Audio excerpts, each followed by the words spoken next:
everybody, welcome to a very special CB vlog. This week we do something we haven't done a lot of in the past, but we're really excited to bring this one to you. This is an interview with Wizards of the Coast's own Gavin Verhey, designer, developer, Commander player. We ask him all kinds of questions that the Commander community has been looking to get a couple answers on, and I think he does a great job. And yeah, without further ado, check out this interview, Commander's Brew, Gavin Verhey. Hey everybody, I'm Sean. And I'm Andy. This is the Commander's Brew, and we've got a special interview with Gavin Verhey. Hi, Gavin, good to have you.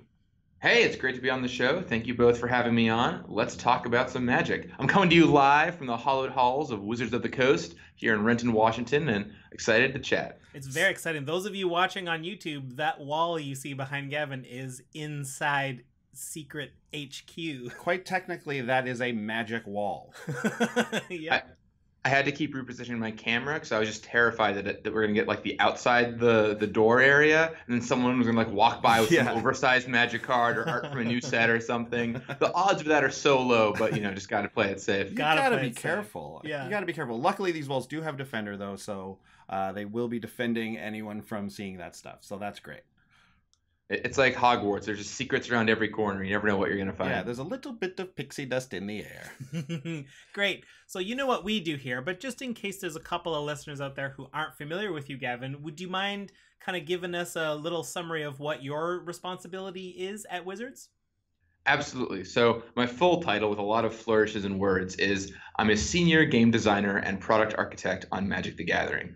But the short version of that is basically I play a lot of Magic, I design Magic cards, and I also work on our product lineup. So in addition to just making the cards, I look ahead several years and think about, okay, what are different products we could be making? How do we want to tweak our line? So when we do things like, say, go from 5 Commander decks to 4 Commander decks, that's a decision I help work on. Or when we map out, hey, what are our themes going to be? Let's do tribal this year, for example. That's something that I work on as kind of long-range planning, in addition to just coming up with new product ideas. For example, when we made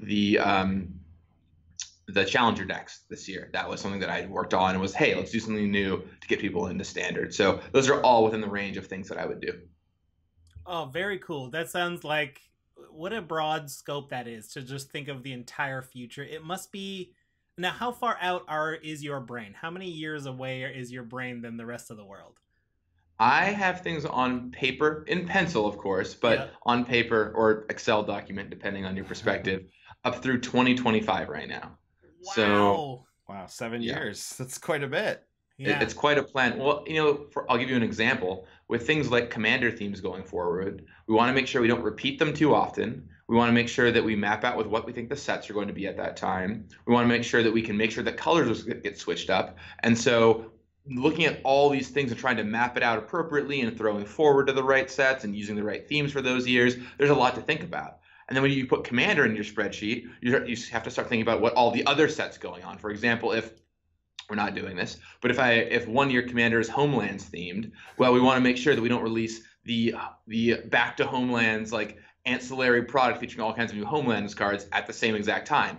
Or maybe we do, and we have them link into each other somehow, right? So there's all these questions and all these swirling things to ask. And, you know, like I said, I'm thinking about up to 2025, but a lot of that is very tentative. Mm-hmm. It's the newer stuff that is the most locked in. But yeah, we have ideas for quite a long way in the future for Commander and tons of other sets too. I think you guys did a good job with that when it comes to like the tribal sets that you were a lead designer on, right? You were a designer on 2017? Yeah, 2017 I was the lead designer for, and that was a great example, right? We wanted to throw forward by putting in the vampires, white, black, red vampires, even though there weren't any really white vampires at the time, to be a great throw forward to Ixalan black. Yeah. When we were working on that set, we tried out a lot of different combinations, and actually we looked at doing black, blue, white zombies too, as kind of a nod to Amonkhet and to Innistrad. And while that theme didn't end up making it into that product, I was able to kind of see that in a little bit this year with Verena the Lich Queen in Commander 2018. What a great card that is too. Yeah, very cool. Yeah. Oh, it's so interesting to get that perspective on all the moving parts and pieces. There's obviously so much to consider. So when you're setting out to like design a commander set, like the year 2019, 2020, as we go forward, what kinds of areas do you think about? Specifically, I mean, like, you know, the way the community's going, meta trends between decks, like this kinds of deck is very popular or this kind of deck doesn't exist yet. Or, and maybe some of it is just trying to break the design area and find a new area that's never been designed. What could you speak for a second about all of that tiny topic? Yeah, I mean, it's all of that and more. We want to make sure we do things that are splashy and different. For example, last year in 2017, we did the first 5-color deck, which was something brand new and really exciting, right? So what's the splashy different thing we can do? What are themes players like and have been asking for? We have to make sure we get the color balance right, for example. So, okay, well, if we're going to do a Grixis Wizards deck, well, we can't have another Grixis deck in that category. What are other themes we can do?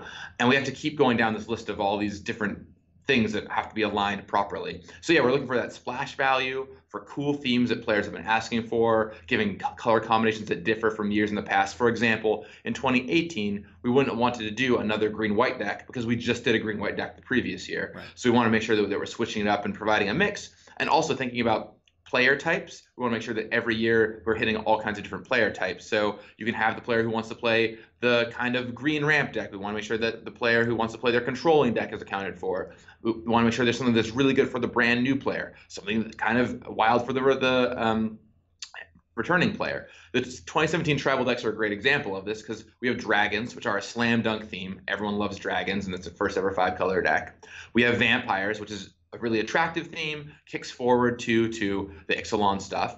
We have cats. I wanted to make sure there was at least one theme that no one was expecting. Yeah. And green-white cats was exactly that, and that really raised a lot of eyebrows and got the entrenched player to say, hey, I've never tried building this cat tribal deck before. What's going on here, right? That's something brand new and interesting we could do. And then there's the last deck. It's you already said wizards, cats, dragons, vampires. Yeah. No, wizards is one. I said it at the beginning, but didn't come back to you, right? Wizards is for that. You don't like tribal, that's okay. You can play this kind of traditional blue, black, red control deck with a few tribal elements. So there's something there for everybody.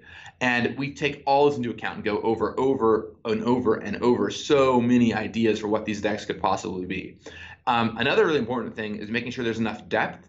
For example, it's really easy to come up with themes or ideas that will be like, oh, that'd be so great, we'll try doing that. But then you find out there's only one good deck there. Or you need to have three decks that are the same color combinations, and those don't end up working out. So finding something that you can go deep enough on is really, really important. So you're saying that like homunculus tribal isn't anywhere soon, is what you're saying, basically.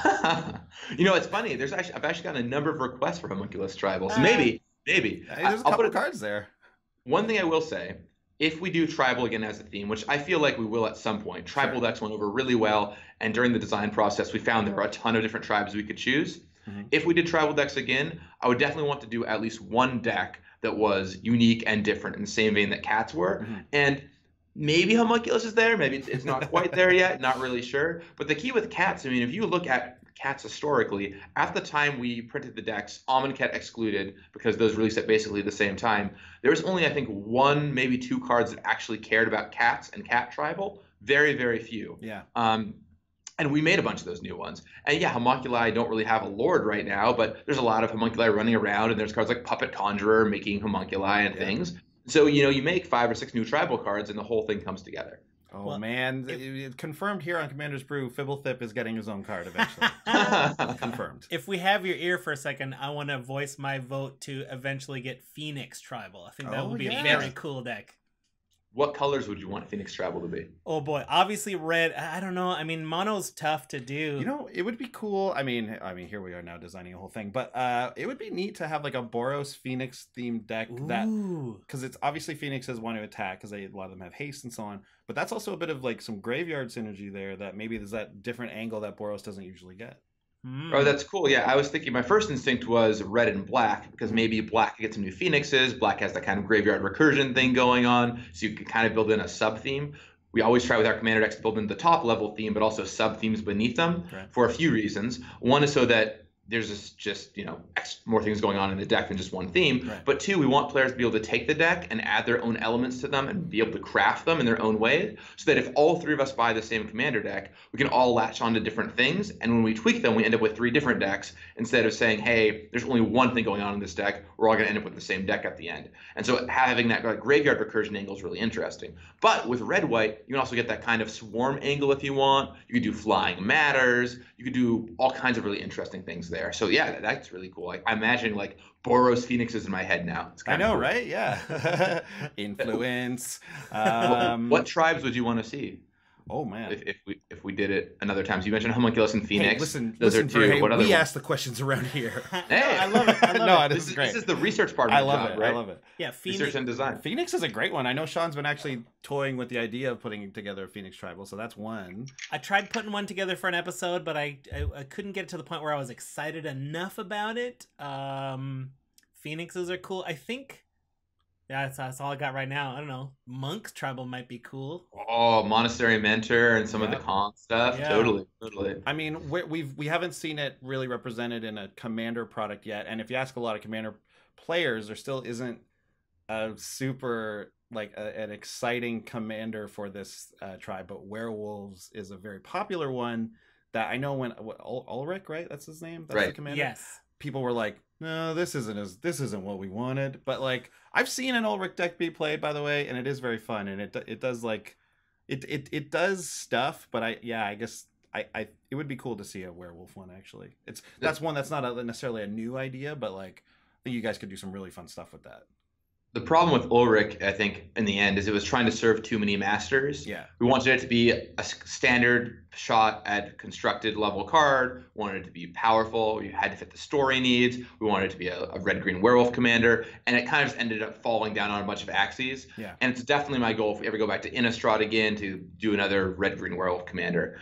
A tricky part about printing Magic cards that a lot of people don't think about, because why would you? But double-faced cards have a lot of weird printing requirements, and it's actually hard to get them into decks because we have to print all the decks kind of together and on a sheet together. Right. And having a single double-faced card kind of messes the whole thing up. So there's a few tricks we can use. For example, as face legendary cards, that would actually be a place we could put them, because we print the face legendary cards separate than the rest of the cards on the sheet.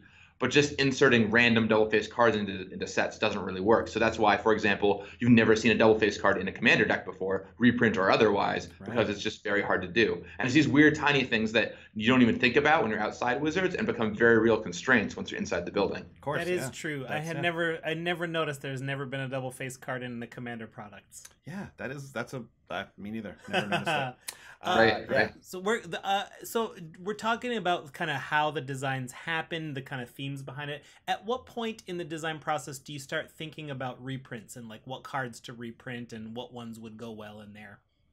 Totally. Well, the reprint discussion is always kind of omnipresently there once the themes are locked down. But the way I would kind of divide a commander design process is into kind of 3, I'll even make it 4 main steps. There's what I do as the architect, which is super early. Before anyone's even making the decks, I'm going to say, hey, this year we're doing tribal. Let's do tribal this year around.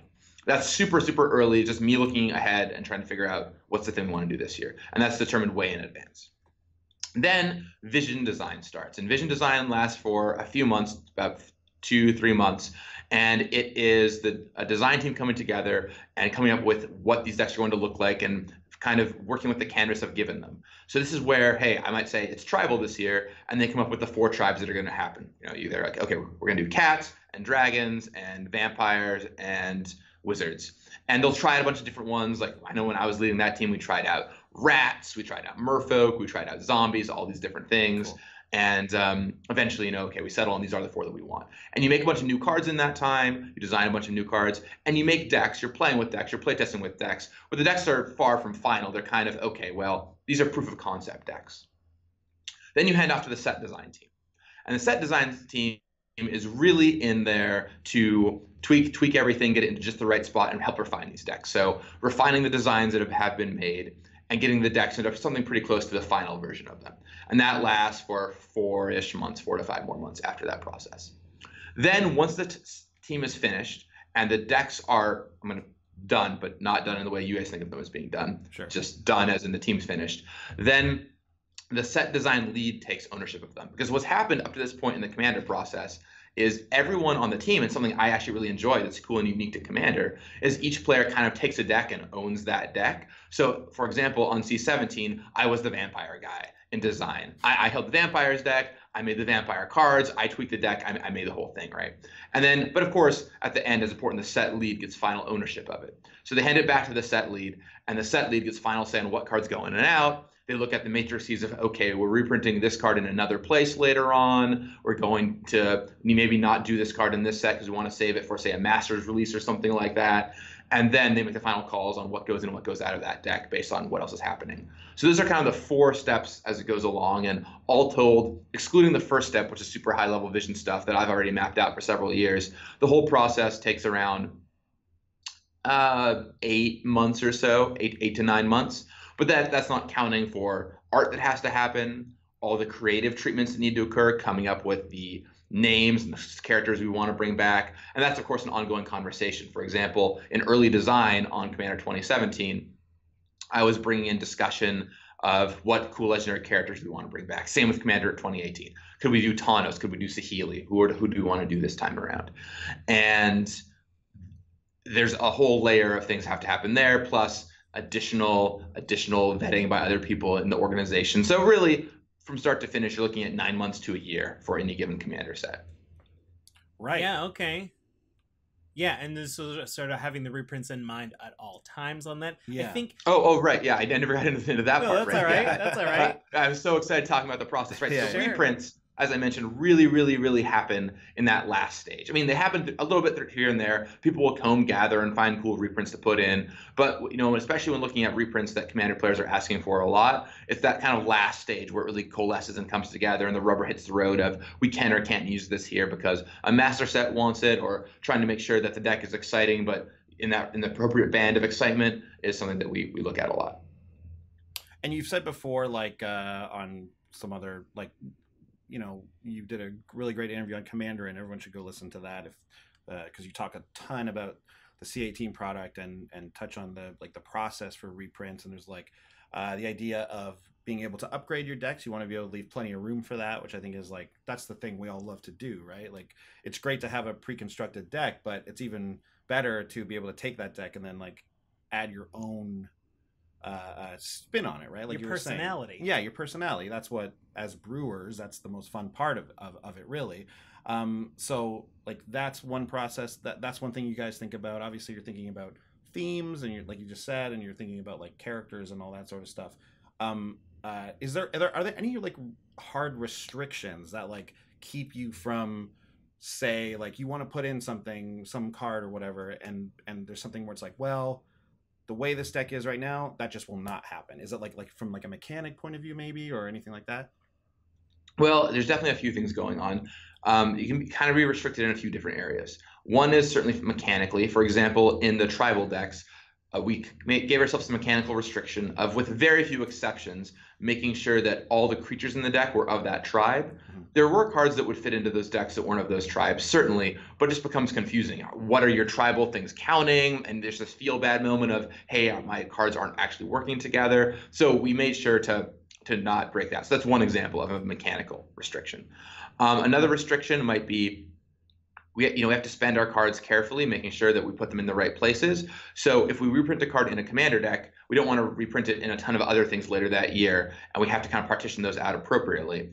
So looking at, hey, could we put this card here? Well, actually, there's a master set that wants this, or actually, this is coming out in a standard set. For example, Chromatic Lantern, awesome reprint card that you all got, would have been a kind of a weird fit to put in one of the Commander decks for this year, because we were just going to put it in Guilds of Ravnica coming out a few months later, and we don't want to double reprint it like that, because frankly, we would rather be able to give you all new and different cards that you're interested in, or find other reprints to use instead of tapping into the same well over and over. And we want to be exciting in Ravnica when it comes out, instead of being, oh, hey, that was old news that was in the Commander set a few months ago. Right. So there's mechanical stuff, there's what's going on around it. And then 3 is just making sure that the excitement level is correct. We want to make sure that every one of our products has, if we juice one thing and give it all the stuff in the world, that means that we have to keep that that power level escalating or that excitement level escalating over time, right? If I put everything you could ever want into one release, that means that the next release, we're gonna have spent all that stuff, and there's not gonna be anything left for when we make Commander 2019, for example. So partitioning it out appropriately is really, really important. And we always try to make the set exactly as exciting and awesome as it needs to be without being unexciting or being on a power level of 18, so that next year you're like, uh-oh, well, what are we doing now? We can't power creep from here, you know? Right, So, yes. That is an excellent point. I do not have the perspective until 2025, so I'm mostly just thinking about the, like, I am very excited right now, but I'm not thinking big picture. That's an excellent point I hadn't considered before. It's so, you know, looking at Magic from the outside and on the inside, there's a lot of similarities, but also some differences. And one of the things that when you're on the outside of Wizards, everyone listening to this podcast, so I don't know why I'm saying the outside. I'm on the outside, you're on the inside. Anyway, but when you're a player out in the world, everything happens in linear fashion, right? Yeah. This happens, then this happens, then this happens, and this happens. And it's one constant stream. Working at Wizards, it's kind of like being a time traveler, because I'll be in a bunch of meetings about things coming out in 4 different years in a single day. Today, in fact, the day we're recording this, I just came from a meeting about something happening next year, and after this, I'm going to a meeting about something happening in 3 years. So you're just hopping all over the place, right? And we have all these announcements and all these products we have to line up perfectly. And it's hard to see the big picture sometimes. And I wish we did a better job of that. I wish it was easier for us to communicate that out to everyone sometimes. But at the same time, we can't reveal what our plans are in 2 years from now. That can be hard. I know it can be frustrating sometimes because I love saying things like, for example, with Brawl, we have support coming. There's cool stuff on the way for Brawl, but you just have to stay tuned and find out what it is. And I can't expedite these things because, as we mentioned, it takes time to get new things out there. And even just to get play programs started up, you have to make new materials for it and figure out all the details. So, and in my head, you know, I've got this great plan going forward of here's what all the things we're doing are, but it's just going to take time for all that stuff to coalesce. And with Commander, same deal. We have a lot of answers to questions players have been asking, but it's just going to take time for those things to come out. So seeing the big picture is awesome, but it can also be definitely unsatisfying sometimes. And I want to tell you everything. I want to tell you how we're solving this problem and this problem and this problem, but we just can't quite do it yet. So stay tuned, really, what I can say, and be patient. So knowing that there is a grander sort of plan going on here, and you guys are designing with 7 years in advance and all this sort of thing.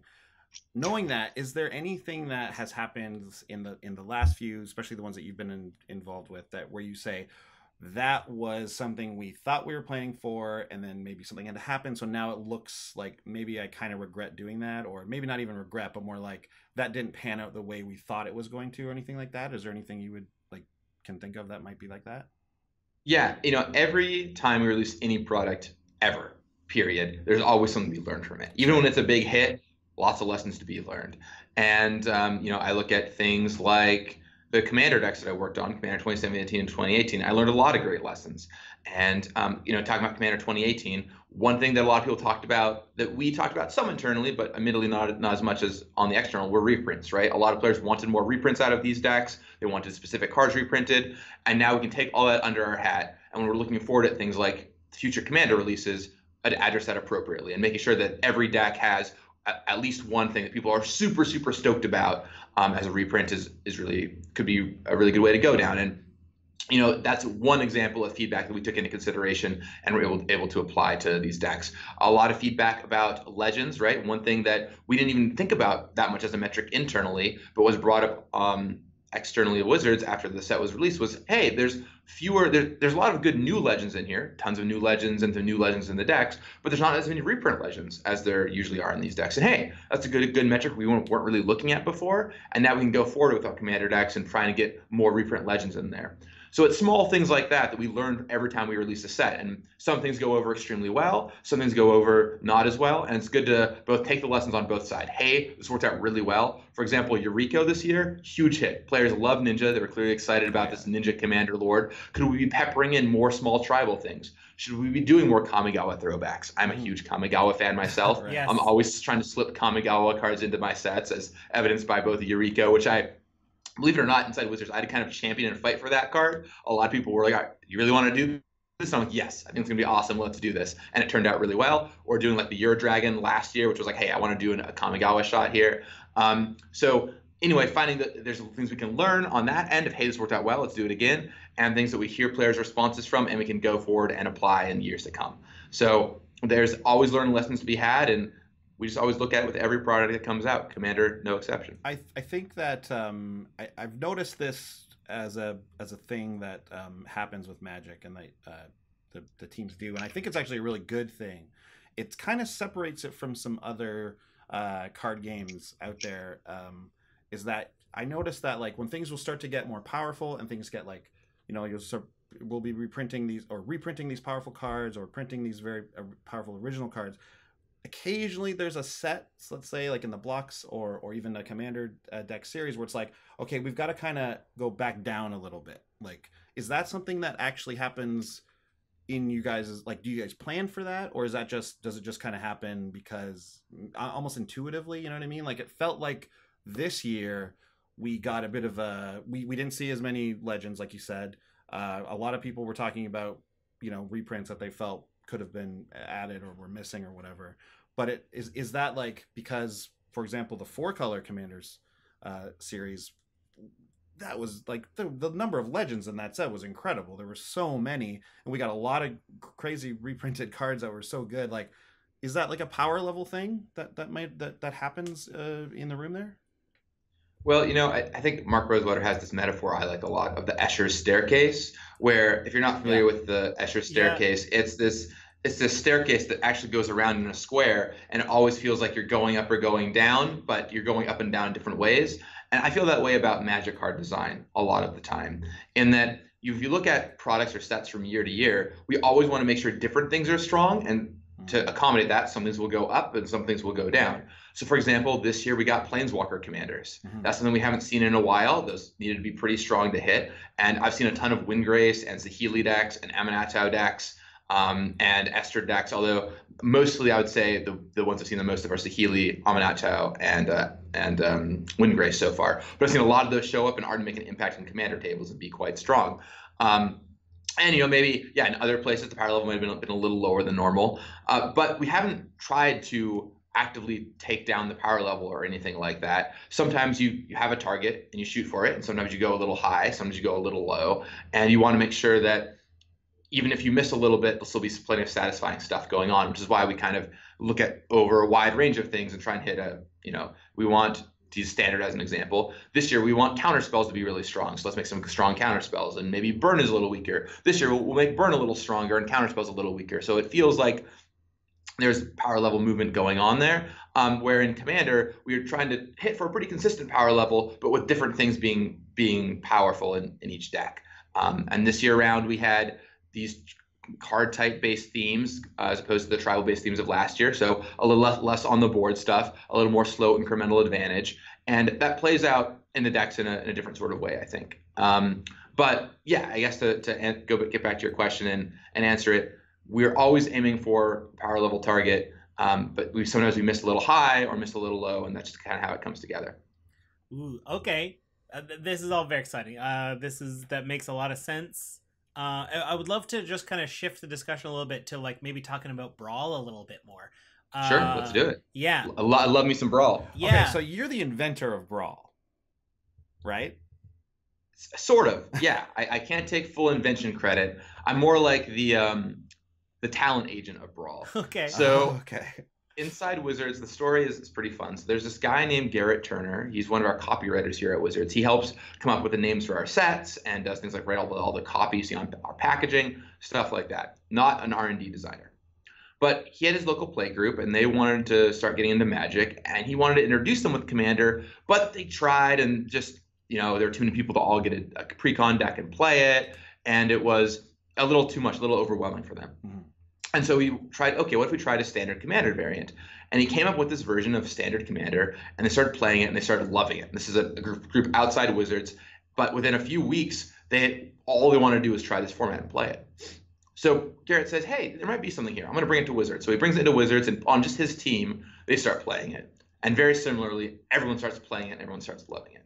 So after these two groups did really well with it, they brought it down to R&D, and they brought it to me and my team. Was like, hey, we think there might be something here. Check it out. And I'll admit, I was initially a little skeptical. I was like, I don't know about the standard Commanders. It seems a little strange. But after playing it, really playing is believing, and it just started catching on like wildfire in R&D. Tons of people at Wizards were playing it. The R&D team got hooked, and we said, yes, we absolutely want to make this a format. And we looked at our roster of what was coming out soon, and we held it for Dominaria because being a legend-focused set, it was the perfect time to launch it. And we kind of shepherded it through, and now we're all the way to designing with Brawl in mind. We're launching sets to have more legends in them, to have more big splashy sweepers and things like that for Brawl, which is not only good for Brawl, but good for Commander as well. Just more legends is great for both formats. Definitely. And that's kind of the story of how Brawl came to be. Oh, okay. That's great. I thought it was, I guess it is kind of in some ways your baby, but you didn't birth the baby. You just kind of delivered it. I adopted it. I shepherded it the whole way, and we made a few tweaks. Like me and my team made a few tweaks to how the format works.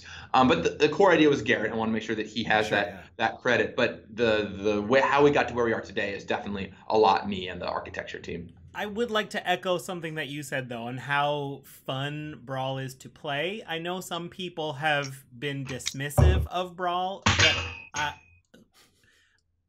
it's okay. Don't worry about that. No big. We're leaving that in for sure. Or we'll edit that out. Either way, I'm gonna mark that. It's fine. What I was gonna say, I want to echo what you're saying. That I think some people have been dismissive of Brawl, and I really think unless you've tried to play it, like, don't pass any judgment on it. Like, it is not exactly Commander. It does feel different, but in a refreshing way. Yeah, well, what do you think about the reception that it's had? Because I know Sean and I have been pretty big fans of it, honestly. We've played it. Not a lot, though. I mean, we played it a bit, and it's been... I've actually really enjoyed it. I thought making it sort of come out at the same time Dominaria was, like, obviously perfect. A super great move. Guilds of Ravnik on the horizon, more legendaries coming out. Yeah, it makes sense. I think all that's really great, and I think there's a lot of space there, and it's only good for... I really do think it's only good for Commander. At first, I was kind of the same as you, a little bit like, ooh, how is this going to impact Commander? Like... for a very, a myriad of reasons, but I honestly think it's a pretty great overall for Commander. But like, how do you feel about the response that like some, I guess, content creators and just general fans have had? Because it's not all been positive, which is interesting. I mean, you could print $20 bills in Magic and players would complain about it, but yeah, like, how have you felt about it? Yeah, I mean, I think there's been a lot of notes on all sides of Brawl. It came out of the gates really strong with something new and different and exciting. It's like, hey, let's check this out and see what's going on. And actually, our internal data shows a lot of strong support for Brawl. Mm-hmm. As of our Dominaria set assessment survey, we run all these surveys online. I'm sure you've taken some or seen at various points. I take them all the time, yeah. Yeah. About 20% of our player base was playing Brawl as of Dominaria, which was totally awesome. And that's pretty good. Now, it's definitely aimed at more of a casual format. So a lot of the games are happening on kitchen tables and things like that. But overall, I'd say I've been happy with the reception. Definitely, like anything that's brand new, there's going to be people who say that it's not going to work. But I was also kind of the creator of Modern in a sense. I helped make Modern where it is today. And I curse you, Gavin. I have tweets saved on my computer of people saying Modern will never work or take off. Right. Yeah. So there's always resistance at the beginning. But I think there is a huge dedicated player base for Brawl. The one thing that's happening right now is it's pretty pocketed. In some places, there are people who no one's playing Brawl, stores aren't running Brawl events, people aren't interested in it. And in other places, stores are actively running Brawl events, there are players, and there's a huge crowd. And both groups don't seem to realize that the other group exists. Right. And it's it's almost like politics in some sense, where everyone believes, hey, this is the way that things are. Yeah. I believe this is the truth. And so getting those groups to mingle together a little bit is important. And a few weeks ago at GP Richmond, we ran the Brawl Championship, which is totally awesome. We had 4 championships that weekend, and Brawl's numbers eclipsed even the Commander Championship numbers. And players drove from all over. There was a carload of players that came out an 8-hour drive from Ohio just for this event at the Grand Prix, which is so amazing to see. And to see not only Brawl players playing there, but players who maybe lost out of day one of the Legacy event and said, hey, I just want something different to do. Let's check this out. I'll build up a deck really quickly with some packs and play. Was awesome. It was so cool to see. Jerry Me, who runs the Leaving a Legacy podcast, totally eternal Legacy-focused guy, not only played in that event, but is now like talking on his podcast about how much he loves the format and is like building decks to play with it, which is totally awesome. That's super cool to see. I mean, I know Go ahead. Well, once I put my first Brawl deck together, I was like, oh, and I have this idea and this idea. And I like put together about 4 or 5 decks on the spot because it's just so fun. I mean, building a commander deck, I mean, I love commander, obviously. I built a lot of commander decks. But building a commander deck is definitely a process. Like, you sit down, and you're like, okay, let's take a few hours. Who am I going to build around this time? Got to get everything just right. Where Brawl, like, I can build a compelling Brawl deck in 25 minutes, a half hour. I mean, I can go really deep on it if I want to, but it's pretty easy just with the cards I have around, build a pretty solid Brawl deck that I can go and play with. And you can go deep on it, or you can build the deck really quick, which is super fun. And the number one thing I keep hearing from players in the reception is we want more Brawl support. And we want in-store support. We maybe want a product for it. We want things to show us that we want to play, because we want to play, but we need a reason to play. And stores need a reason to run events, right? One of the things that we've seen is, unsurprisingly, the places where stores are running events, Brawl is doing great. And the places where stores aren't running events, Brawl isn't doing as well. And so giving stores a reason to run these tournaments will go a long way.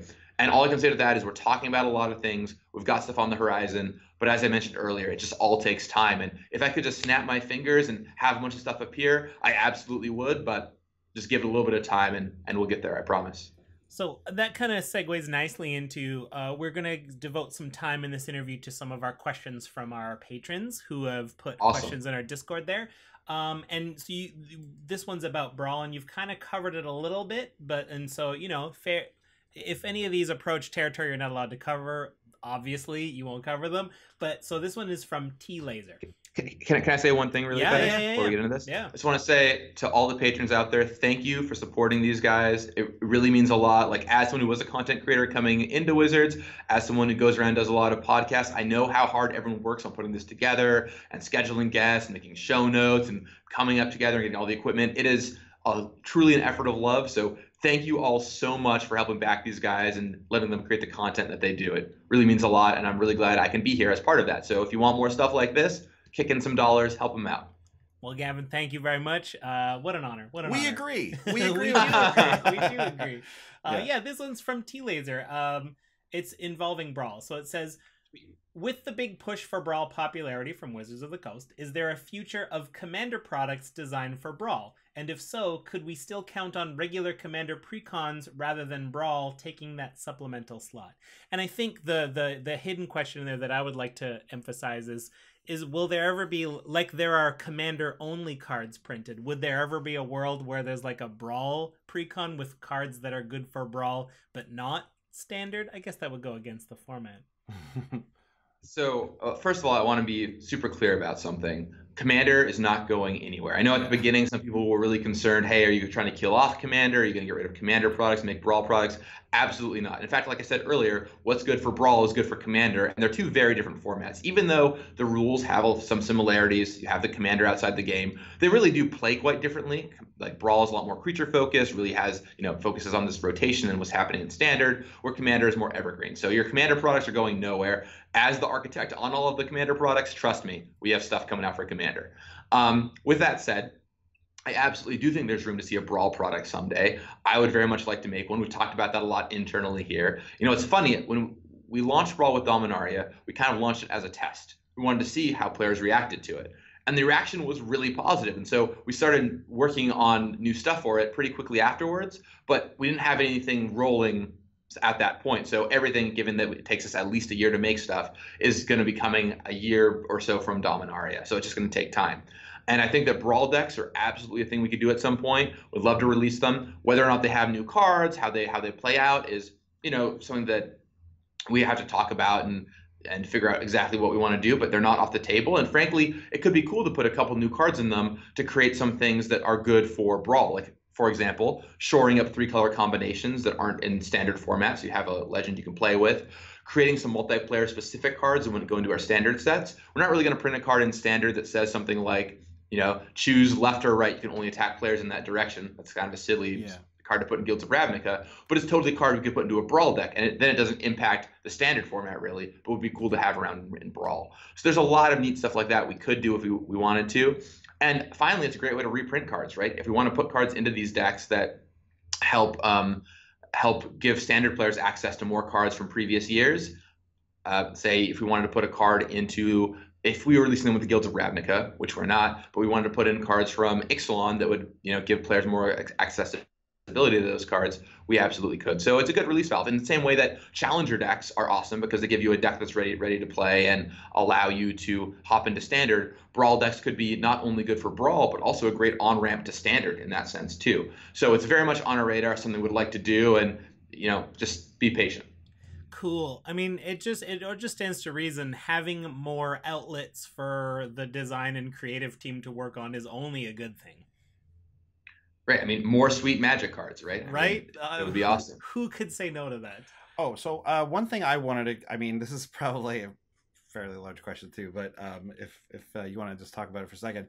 So Please. you've led design on Commander sets. You've also led development on Commander decks, and I think for the most part people understand the basic difference between those things. But is there I guess specifically, is there any like lessons or anything you took from being the lead designer into being the lead developer on 2 subsequent Commander sets? Yeah, seeing it from both perspectives is really interesting, right? Because on 17 I was the lead designer, and on 2018 I was the lead developer, and definitely seeing it from both sides has been useful. The biggest thing I think is understanding that you adhere to the design vision, or knowing where to push on the design vision. Because in 2017 I handed off my vision to Brian Hawley, who was the lead developer on 2018, and he really pushed on that vision a bunch, and we talked a lot back and forth. We kept that communication going, and I kind of experienced that pushing on my side as, hey, you're pushing on these things as a designer. Here's what I like. Here's what I don't like. And going into 2018, I had just had that experience on 2017. So I was able to know, okay, here's where I should push a little bit. Here's some of the things that are being handed down and questioning. For example, in 2017, I handed off the Wizards deck, and it was blue-black. It did not have red in it at all. And one thing Brian did really well is kind of push on that a little bit, was saying, hey, could we add a color to this? Could we tweak this kind of thing? And of course, the answer was eventually yes. And I said, hey, the color actually isn't crucial to the vision. If you want to add in red, you totally could. And in 2018, we pushed on that a little bit. And something that happened near the end of the process is we turned the Minotaur deck from being just a white-black deck into being a white-black-blue deck for similar reasons of, hey, if we want it to be a top-of-the-library matters deck, we're going to need some blue in there to get you cards like Brainstorm or Dream Cache, Treasure Hunt, things in that vein. And so knowing the places that Brian pushed on me were great lessons for how I could push on it doing 2018. And now that I've seen the whole process, I feel well equipped to architect the whole experience, which is what my role is now. Great. Cool. It's a cool title to have, architect. That's a cool title. Yeah, my dad was an architect. He built buildings all in Seattle. So now I get to feel like I continue the lineage, just in a very, very different way. Yeah, so. We turn into our parents, whether we like it or not. I only ever think of George Costanza when I think of anyone being an architect. And I'm like, are you really an architect? Art Vandelay? Art Vandelay. Right. Okay. It's fake job. Right. I mean, although it's always funny, I tell people I'm an architect, and they're like, so you make the buildings for Ravnica? Like, how does this work, right? Are you I'm an architect. Are you determining what the high rise on the 10th district looks like? But no. Yeah, I got to make sure this Selesnya building isn't going to get eaten up by ivy. Yeah, I mean, it's a real issue. Probably. Okay, so another question from a patron. This is from patron Boaz. He says, is there any consideration at Wizards for creating an eternal competitive multiplayer commander format which includes only cards from certain sets, say, for example, from the first release of the Commander products 2011 and onward? So this would be sort of like a modern Commander. Do you want to make modern Commander? Modern Commander, but competitive. Yeah. Like an eternal one without rotation, but it only goes back so far. That seems... I don't want that. Do you want that? Well, I think we found the most success with Commander and frankly Brawl 2 as a casual, fun multiplayer format. Mm-hmm. There absolutely are people who love competitive Commander, and please go out and play it. I personally actually enjoy competitive Commander to a reasonable degree, but I've kind of enjoyed letting those groups work on that, like the French Commander list and things like that, the Heads Up Commander list. We've, of course, had people internally working on the Magic Online one-on-one Commander list. But it's not something we're really actively looking to pursue at this time. But, like I always say, Commander was a format that started from a grassroots beginning. Sheldon and his group came and created it. Brawl, even though we ended up putting it out there, came from a grassroots beginning. A lot of these formats come from grassroots places. Even Modern kind of came from a grassroots place when I was doing overextended stuff. So if you really enjoyed this and you think this would be something awesome to try out, get your playgroup playing it, start writing about it, talking about it, see if you can get other people playing it. Generally, if a format's fun, people will give it a try. So I implore you, if you like it, go give it a try and see how it is. It stands to reason that like you'd hit the extremes first, right? Like the Brawl is only the most recent cards, and regular Commander is all of the cards. So let's hit the ends before we start messing around in the middle. Good call. Right, and that's how Modern came about. I've started working on Overextended, which kind of morphed into Modern because there was Legacy, Vintage, and Standard, and then this weird kind of extended format no one really wanted to play. And I was like, hey, what if there's a different cut point in the middle here? And that's what he's saying as well, or he or she is saying as well. So hey, it's always worth trying. A lot of ideas will get reactions at the beginning, something we've learned at Wizards. Yep. Yeah. A lot of ideas get these reactions at the beginning. It's like, you want to do what? But then you play it, and it's actually fun. So please give it a try. Please try. Yeah, like I want to echo that again. Brawl specifically. Try Brawl. Just try it. Try it. Try a couple of games before you say anything about Brawl. Anyway. Okay, yeah. So we got another one here. This is more asking about sort of the design process, but this is a fun one from Empire Scum. It says, "What is your favorite card that you ever helped design?" Well, Empire Scum, if that is your real name. I have a lot of favorites. I'm going to tell you 2 of my favorite cards. My first card that I probably designed that I loved, well, there's a lot of cards, but I will stick with this one. Monastery Mentor is a card that's very near and dear to my heart.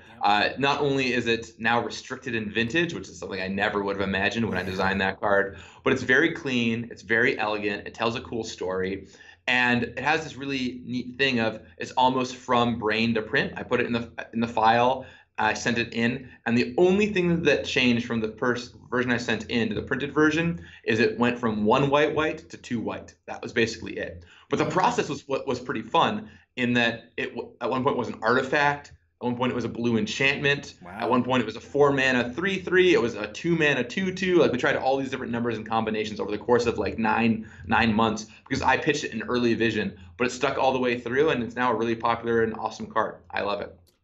The other card I'll say that means a lot to me and has a fun story attached is this card called Serene Remembrance. Most people probably don't know what this card does, admittedly. Nope. It's a card from Gatecrash, kind of a weird little uncommon. It's a single green mana, and it says shuffle Serene Remembrance and 3 cards into its owner's library. Yeah, I remember this card. Weird card, right? Well, so when I was a kid, when I was 11 years old, I decided I wanted to be a Magic designer. Cool. And so what I would do, I turned all my birthday parties into this, and my friends would come over and we would do this. We would all just make Magic cards, and then we would draft them. Every week or so, we'd make a new set of cards and just play with them. And the cards were atrociously designed. Like, in retrospect, they were really, really bad. But at Thanksgiving, many, many years ago, when I got my job at Wizards, I went back home, and my mom had this box of cards for me of like, hey, here's all the cards you made when you were a kid. Check these out. And I was laughing looking through them and all these ridiculous things we had made. Just completely absurd. Like, there's one that I remember very vividly. It was a land that wasn't legendary. It's a tap for blue, or tap to draw 2 cards, right? Just completely absurd. Why not? Completely absurd stuff. But I found this card in this box, a single green mana, shuffle 3 cards into your library, and this. And I was like, I'm working on this Gatecrash set. Dimir could actually use, or you could actually use this as a way to help fight Dimir. That's kind of neat as a way to fight off the mill strategy. What if we put this in? I came back, I pitched it to Dave Humphreys, the set lead. He liked it. He put it into the set. It didn't change. And that's my love letter from my 12-year-old self to my Magic designer. So even though it's like a goofy throwaway card, it really means a lot to me. That's really neat. Yeah. That would be the equivalent is if I got hired at Hasbro and one of my 11-year-old G.I. Joe designs became an actual character. That is true. Make your dreams real, kids. Wow. You're here first. Cool. I have a weird follow-up question to that. How do you feel about what do you think I'm going to say? You're gonna okay. You ask a question, then I think I know. Okay, all right. I was going to ask Gavin how he feels about, and if maybe who came up with it or whatever. But like, how do you feel about eminence as a mechanic? Do you think that because we've talked about it a ton when those sets came out, but I was like, eminence seems like very powerful, and it seems like, oh man, like you don't even have to do anything for this card to do anything. You know what I mean? Like, you don't have to pay for anything. How do you feel about that as power level? Just sort of quickly, because I just remembered totally. So to talk about eminence, we need to flash back to Alloro. Yes. So Alloro, ageless aesthetic, and here's the deal with Alloro. So Alloro, of course, says if he's in your command zone, you gain 2 life in your upkeep. We don't like Alloro. Oloro, Yeah, no thumbs way. down. Thumbs down. Dislike Oloro. The reason why we did Eminence in Commander 2017, despite not liking Oloro, is there is a pretty big difference. Oloro, no matter what deck you're playing, can be in your command zone and just gain you life every single turn. Right. With Eminence, there's two things going on. One, it's only good if you're actually playing that tribe. You have to build your deck. There's a real cost to doing it. It's not just, hey, ignore my commander, I get 2 life every turn. It actually matters that you build your deck around it. Yeah. And two, all of the Eminence abilities put things on the battlefield. They can be interacted with. Either it makes your dragons cheaper, it pumps up your cats, it makes vampire tokens, or it copies your wizards. But it all actually impacts cards that you're playing with. Where Oloro, there's just zero way to interact with it. It's off to the side. You can't do anything. Mm-hmm. So while I wouldn't say that I'm eager to just do Eminence right away again, I think we could absolutely do it again at some point in the future, but we have to be very careful with how we do it. And it's really super important that they are both those things. One, there's a real deck building cost to building with it, and two, it impacts the cards that you play. If there was something that said like, I don't know, this is kind of ridiculous, but at the beginning of your upkeep, if you have a cat in your hand, make 2 cat tokens, that would not fit our aesthetic, because it's just like you're getting this free stuff every turn, you're paying no cost for it, like something is wrong here. But with the way that ended up being designed, how they turned out, I'm happy with them. I know Edgar is really strong, especially in one-on-one commander, and maybe for one-on-one that ended up being a little on the powerful side, but on the whole, I'm happy we did it. I think we could easily do it at some point again in the future. But there's only so many good designs. There's not a million good Eminence designs. It's got very limited design space, as we found when we were working on it. Yeah. So would use it very judiciously if we did it again. It's true. It's very, I think there's a very thin line between the ones that feel like they're broken or just too powerful versus the ones that are like, who cares? Like the cat one and the wizard one seemed like, those are all right. Those seem fine. But when you're playing against the vampire one or even the dragon one, you're just like, that's not fair. That's not fair. Everything's cheaper. What are you doing? Yeah. Anyways, but yeah, okay, cool. Thanks for that answer. My favorite of the 4 is definitely the dragon one, just because it's like, look, here's what's going to happen. You're going to play your dragons faster. You like dragons? Have some more dragons. And to me, that one is the most fun to interact with, too, because it's like, how do you deal with this effect? You kill off the dragons, right? It's just like, they're playing dragons, kill them off. We're like, yeah, Anala, I mostly like, but every time someone's like, oh, Anala, Wanderwine profits take infinite turns, I'm just like, okay, whatever. Yeah, I wasn't really intended to do this, but here we go. Sure. Yeah. What I thought you were going to ask, Andy, was how you segued into it by talking about cards you designed as an 11-year-old. Are you going to talk about Rob? I thought you were going to ask, how do you feel about a man in his 30s who broke his leg and, with some of the downtime, designed a full set, made little paper packages, and had us draft it. It's really happened to us. And he made sort of like, the theme was gods, and when each of our play group was sort of represented in a different god, it was a blast. I am, even though I can't look at external designs, I'm always really supportive of people who want to do it, because as someone who literally, this is what I did when I was a kid, and because I did it when I was a kid, I'm here now. I encourage you, if you want to be a Magic designer someday, or if you just like think it'd be fun to make Magic cards, and you want to see how hard this job really is, try making a set. It's a blast, and it's great exercise. And when you start playing with it and seeing feedback and seeing how archetypes develop, you really start to get a sense of, this making a set thing might be a little harder than I thought. We've got to have Rob on the show to talk about Return of the Panther? Return of the Pantheon. And then there's another a little bit of a difference there. About it. But there is one that's called, the set name is Pantheon and one the set name is Panther. I don't remember. Definitely is for sure. Anyways, we gotta have him on to talk about it because it was a wild and crazy set, and it's all like the design from I don't know, very early Magic. The design reflects old school Magic. It's a lot of changing lands into other lands and specifically killing a particular color type. Anyways, okay. I can tell a quick story. Yeah, sure. Yeah. I think it's really what we're talking about. I think it's really fun, even though it's totally apropos of nothing. So when I was working on Dominaria, it was amazing. Loved how that set turned out. And I had the amazing pleasure of being one of the main people on the design team. And the design team, of course, had Aaron Forsyth and Mark Rosewater, but also had Richard Garfield. Yeah. And that was amazing to get to work with Richard. Absolutely unbelievable.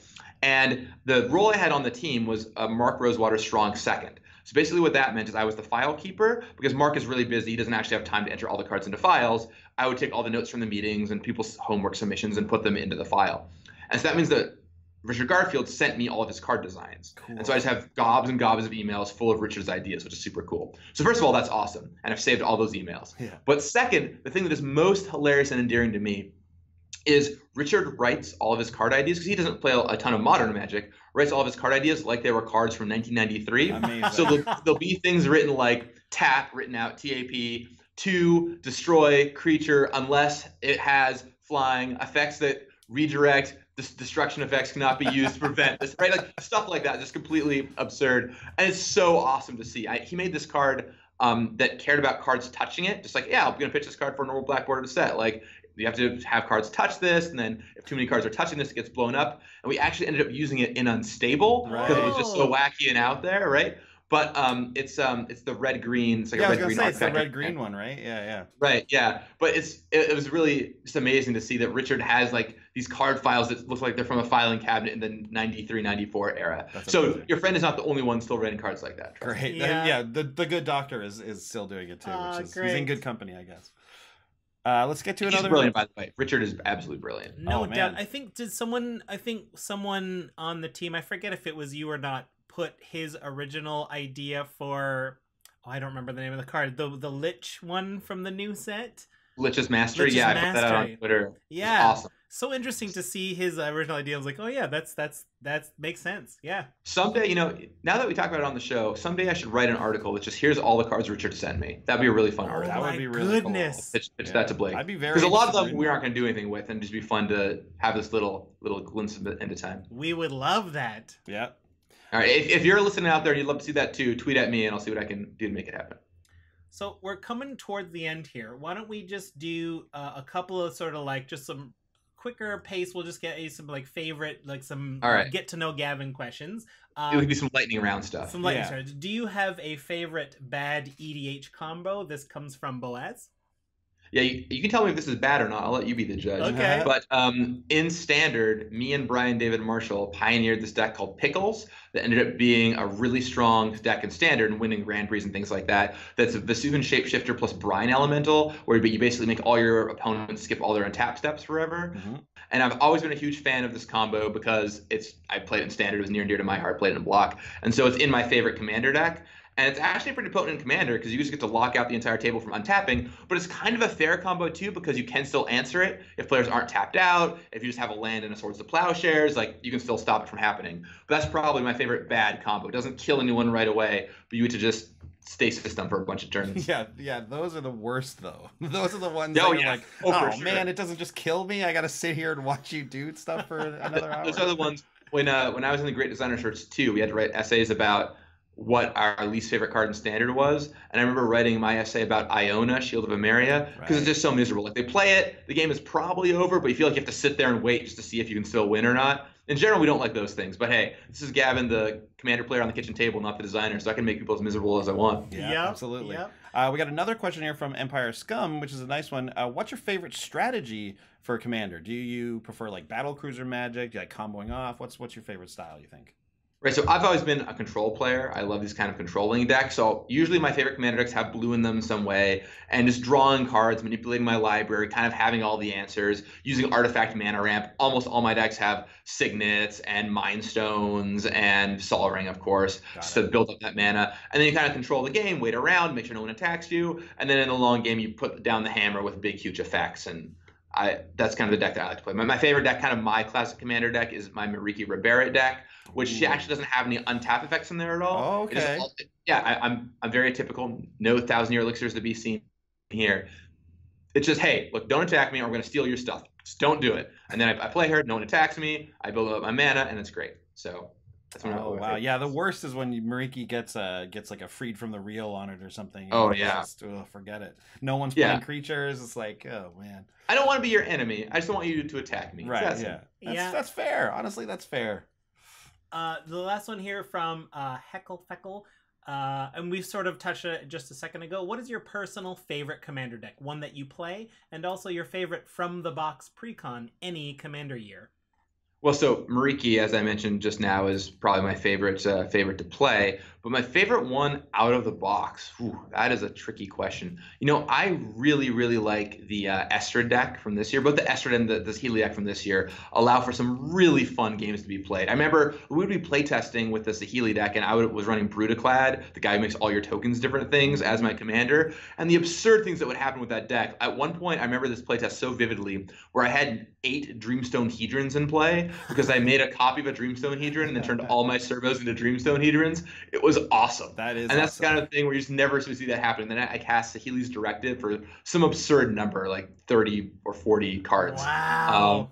And that's just so cool to see that come out. So I really enjoyed that one, and that one has a special place in my heart. Yeah, I do have to say, there's we obviously talked about reprints and things like that, and how obviously the community talked about like more reprints for this most recent set, but man, the original cards that you guys came up with for this commander set, I would be remiss if I didn't say that they were, I think, some of the best ever. Yeah. Coming into like being able to fit into specific decks as well as possibly becoming new staples, things like that. Honestly, I think you guys did a fantastic job with that. Fantastic. Oh, yeah. Just the originals are just true gifts. Yeah. Yeah, I mean, I would say that certainly if every time we release a product, there's things I would do differently. Commander 2018, there are absolutely things I would do differently if I could do it all over again. I would definitely look at those reprints again. But as far as the new cards go, I am really happy with a lot of them. I think they turned out really well. Yeah, there's a few things I might tweak here and there. I would probably, give the Jund deck an extra Land Matters new card, like some stuff like that. Change the Spider maybe. But like on the whole, I'm really happy with how the new cards came out this year. So that's one thing that I'm satisfied with. That's interesting. I don't want to end on that note, but talking about you would have given it this, you would have tweaked that. Is there any other little ones you can think of off the top of your head? Like, what would you have done to Thantis, you think, about... Sean and I really loved Thantis. It seemed weird that it didn't care about lands, but I think as a card, it was really cool. Well, so kind of how we ended up with the mix of commanders in the Jund deck is... Every other deck has kind of 2 commanders that tie into its theme and 1 bonus commander. Yeah. And in the Jund deck, there's kind of this pickle where we had Windgrace, who was awesome Lands Matter commander, loved him. And then we had Thantis, who wasn't a Lands Matter commander, but everyone really loved. Like, Thantis was a super popular commander internally. Mm-hmm. I know it wasn't necessarily received that way by everyone externally, although I think I've actually heard from a lot of people who have been playing it. I loved it. I thought it was great. It's a great person for that kind of political deck. Mm-hmm. But it was really loved internally, and so we kept it the way it was. Maybe it would have been right to change it. The other thing is, internally, our view of lands matter also includes ramp spells. Like, getting a lot of lands is lands mattering. And so Gyrus to us was kind of a lands matter commander, in that you could get a lot of mana, slam him down, and he'd be really huge. But I know that's not how the community received it. And at the end of the day, what matters is not really what we think, it's what the community thinks, right? And so these are lessons that we've taken going forward, and next time we do something that is this honed in on a specific card type theme, we'll make sure to really assuage those themes and deliver on what people are asking for. With that said, I know the Jund deck kind of got wrapped up into some discussions there. I think Gyrus, Thantis, and Lord Windgrace are all awesome commanders for different styles of decks and are all very strong in their own ways. Yeah. So I'm happy with all 3 of those cards. But once again, thinking about the scale we make sets on, I always call it the geological scale, because it's like when you think about Earth into the 2,000 years of our time, or you go all the way back into BC, right? The millions and millions of years Earth has existed for, as opposed to like our narrow window of history, the past couple hundred years. In Magic, we have a lot more Magic sets to make, a lot more commander sets to make, and if a card doesn't fit here, one thing you have to get used to in R&D is it'll go somewhere eventually. Like, yeah, there's a great card. It's not perfect for this set, but 3 years down the line, maybe we can make it. And actually, in Commander 2018, the Whip Tongue Hydra, the one that destroys all the flyers, that was a cat in Commander 2017. Oh. And it didn't quite work out because it was too brutal against the Dragon deck, but I saved it in my back pocket and put it into Commander 2018. Yeah. The Sower of Discord that makes you pick 2 players, and whenever one takes damage, the other one loses that much life. That was a pitch that Ben Hayes handed to me when he was working on Commander 2016, and I just kept it in my back pocket and put it into Commander 2018. So if there's a good design, it'll show up somewhere eventually, and that's always really important to remember. Cool. Very, very cool. I totally forgot the next thing I was going to say, but I did have something, but that's okay. I blew you away with awesomeness. You did blow me away. Total awesomeness. Well, is there anything else you want to touch on here? No, we're about at the end of our time here. I just want to say I'm so excited for Guilds of Ravnica Right, and future Ravnica sets. Ravnica is that's kind of when our play group of Commander was born. It was during Return to Ravnica block. It just lends itself so well to the community. I can't wait to see what's coming up with Brawl with Return to Ravnica or Guilds of Ravnica. I keep calling it the wrong thing. So I remember what I was going to ask now. It was it's about designing, because you guys have said, various people from Wizards have said that, you know, you design with Commander in mind nowadays. You're designing with Brawl in mind nowadays. When it comes to designing these like guild commanders, you know, the guild leaders, you know, we've seen the new Amara has been previewed, the old Amara, we've seen, you know, these characters, making new versions of them. How hard is it to like put a new spin on a character that we've seen, like Niv Mizzet? Like, a lot of people are a little bit down on this new Niv Mizzet because they're like, this isn't really that different from any of these other Niv Mizzets. Whereas it's like, how would you have even made a Niv Mizzet differently, though? We know what he does. You know, Niv Mizzet. There's so much going on, that character, you know, story-wise, all that kind of stuff. How tough is it to design those cards? Yeah, I mean, there's a super thin line between making something that everyone wants and having it feel like the old character and giving you something new. Mm-hmm. With a character like Niv Mizzet, it's especially hard because we've done it twice before. With Amara, and the other big problem with Niv Mizzet is he has to be a big dragon, right? He's got to be a pricey dragon to cast. Amara, fortunately, we got a lot more leeway on because, you know, she was big last time. We can make a small version, have her do something different. Last time was a bit of a... Yeah, we all know the story about Amara switching with Voice of Resurgence, right? Like, that's the thing. Right. So this time around, we're able to make a sleek little 2-mana version of her. In general, the more times you make a legendary character, the harder it gets to design future ones. One, just because there's fewer design space, but two, it creates more data points on what they're supposed to do, right? So if, let's say we made a new Amara, and the new Amara cared about preventing damage to your tokens, much like the old Amara. Well, if we came back to Ravnica for a 4th time and we made another Amara, people would expect that she prevents damage to tokens in some way, because that's what we've done the past 2 times. Mm-hmm. So we have to look at all the previous data points when we're making cards and kind of find what the right through line for them is.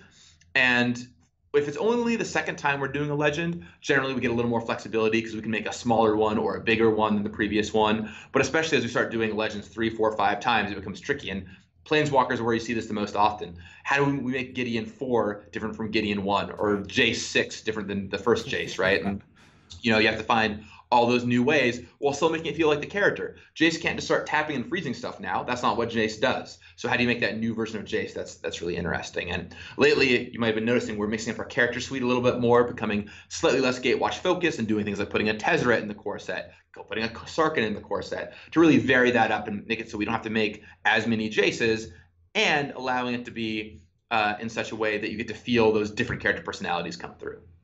Yeah, and I honestly think you guys have been doing a pretty good job with that. It's got to be tough to be sort of, you know, beholden to, you know, standard and designing, make sure it's not broken, limited. You also have to now, you're thinking about Commander. You're also thinking about, like, I'm sure the story team or whatever has some sort of, it's like, well, you can't make so and so do this. This isn't like, that's not what they do, right? Like, that's the story that we have, this lore. This doesn't fit with that. Like, how big is that a big thing? I mean, I imagine it's somewhat of a thing.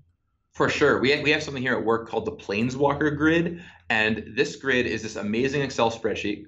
P.S. If you ever want to be a game designer, start learning Excel. Yeah. There's this Excel spreadsheet with all the Planeswalkers and where they're going to show up, and what sets they're going to release in, and how that ties into them both creatively as well as from a standard perspective. Because another important thing for standard is we never want there to be too many Planeswalkers of a single color as opposed to other colors in a format, right? Because if standard has 4 black Planeswalkers and 0 blue Planeswalkers, that's pretty imbalancing. Planeswalkers are pretty much always mythic rares, and they're going to be powerful, certainly. So we have to be careful that balance is struck for standard competitive reasons too, right? So this is a grid that looks gorgeous and perfect now, but if I just go over to any given set and like pull out a Planeswalker, the whole thing will start turning red in various columns because it no longer works out. That's crazy. So it's a very careful process and a lot of discussion between the creative team and the design and development teams to get that mix just right. And yeah, we actually have to know what we're doing with our Planeswalkers for the next several years to make sure that it's all aligned perfectly. And how it generally works is, standard and play design will say, hey, here are the colors that we want for these years, make sure our standard lines up appropriately. Creative, what were you thinking and how can we fit this in? And a lot of times they'll say, okay, well, we're doing a white Planeswalker here. Well, it makes sense Gideon is on Amonkhet, so let's slot that in. And sometimes they'll come to us and say, well, we actually really wanted to do this new green-red character, Samut. We think she'll be a great story thing we can do. Can we fit that in here somewhere? And we'll say, okay, we can make that work.